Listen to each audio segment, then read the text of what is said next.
mantan Menteri Koordinator Bidang Politik, Hukum, dan Keamanan, Menko Polhukam. Mahfud MD mengaku kaget saat mengetahui prajurit TNI ikut mengawal sidang terdakwa Nadiem Makarim. Menurut Mahfud, pengawalan sidang melibatkan prajurit TNI itu baru pertama kali terjadi. Ya, agak kaget juga, karena bagi saya itu rasanya baru pertama ya. Saya tidak tahu orang lain apa pernah melihat sidang pengadilan kok dijaga oleh TNI, berdiri di depan di hadapan hakim, lalu di depan para pengunjung gitu, kata Mahfud, dilansir dari kanal YouTube Mahfud MD Official, Kamis, tanggal 8 Januari tahun 2026. Mahfud mengatakan, umumnya pengawalan sidang dilakukan oleh anggota kepolisian. Kalau standarnya kan pengamanan itu oleh polisi pada umumnya, ujar dia. Meskipun demikian, dia mengatakan, berdasarkan pasal 10 ayat 5 dalam Peraturan Mahkamah Agung, Perma, nomor 5 tahun 2020 diatur bahwa pengamanan pengadilan dilakukan oleh pengaman internal pengadilan.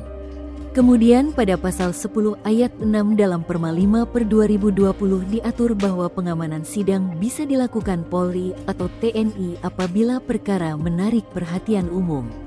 Iya, asal dikoordinasikan dengan pengadilan di Perma nomor 5 tahun 2020, tutur dia.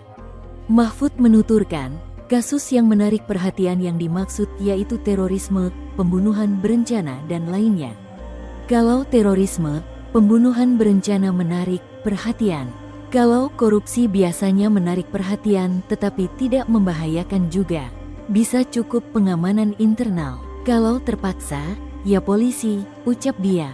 Sebelumnya, kehadiran anggota TNI dalam ruang sidang kasus dugaan korupsi pengadaan laptop berbasis Chromebook yang menjerat ex-Menteri Pendidikan, Kebudayaan, Riset, dan Teknologi Nadiem Makarim menuai sorotan publik. Sejumlah pihak, mulai dari Kejaksaan Agung, Kejagung, Markas Besar TNI, hingga Pengadilan Negeri Jakarta Pusat, PN Jakpus, angkat bicara untuk menjelaskan duduk perkara pelibatan aparat militer tersebut. Kejaksaan Agung mengeklaim pengerahan anggota TNI untuk mengamankan persidangan telah dilakukan sesuai dengan kebutuhan dan penilaian risiko.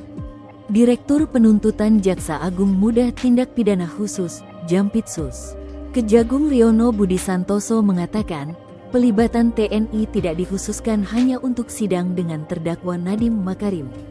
Yang saya tahu, pengamanan dari TNI sudah dilakukan sejak beberapa waktu lalu dalam hal dari penilaian risiko terdapat kebutuhan untuk itu, kata Riono, kepada wartawan, Selasa, tanggal 6 Januari tahun 2026.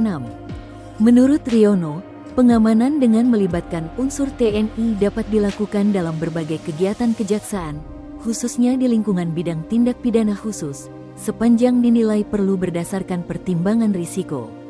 Pengamanan dengan melibatkan anggota TNI dilakukan untuk segala kegiatan kejaksaan, dalam hal ini bidang Pitsus Kejagung, sepanjang dinilai perlu, ujar Riono. Ia menambahkan, pelibatan TNI tidak hanya terbatas pada kegiatan persidangan, melainkan juga mencakup kegiatan lain yang berkaitan dengan pelaksanaan tugas dan fungsi kejaksaan. Download Tribun X sekarang, menghadirkan lokal menjadi Indonesia.